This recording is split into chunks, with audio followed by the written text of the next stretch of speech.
Hello, আসসালামু আলাইকুম। আমি আজকে সজনা টমেটো ডাল দিয়ে রান্না করব। ডালটা আমি আগে সিদ্ধ করে দিয়েছি। পেঁয়াজ, রসুন, কাঁচামরিচ দিয়ে ডালটা আমি সিদ্ধ দিয়ে দিয়েছি। এখন ডালটা একটু সিদ্ধ হয়ে গেছে। আমি এখানে একটু দিব লবণ, হলুদটা দিয়ে দিব, দিয়ে একটু নেড়ে নিলাম। নেড়ে নেওয়ার পরে এখন আমি সজনাগুলোর ভিতরে দিয়ে দিব।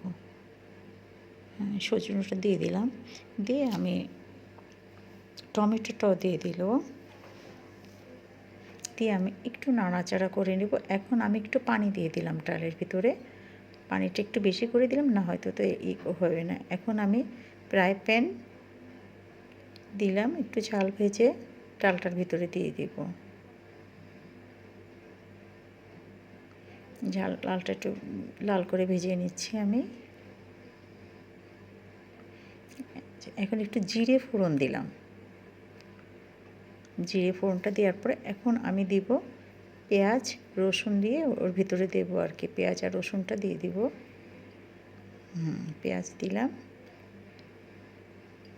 এবার আমি রসুন দিলাম, দিয়ে এটাকে লাল করে নেব। রান্না তো অনেকেই আছে, আমার মাও এটা পছন্দ করতেন। আমার খুব পছন্দ সজনের ডাল। আপনাদের পছন্দ কিনা এটা জানাবেন আমাকে। যে লাল হয়ে গেল, এখন আমি ডালের ভিতরটা ঢেলে দিলাম। এটা হচ্ছে সজনের পাতলা ডালটা। এই পাতলা ডালটা খেয়ে দেখবেন অনেক মজা, অনেক ভালো। পাশে থাকবেন একটা লাইক কমেন্টস করে। আল্লাহ হাফেজ, ভালো থেকেন সবাই।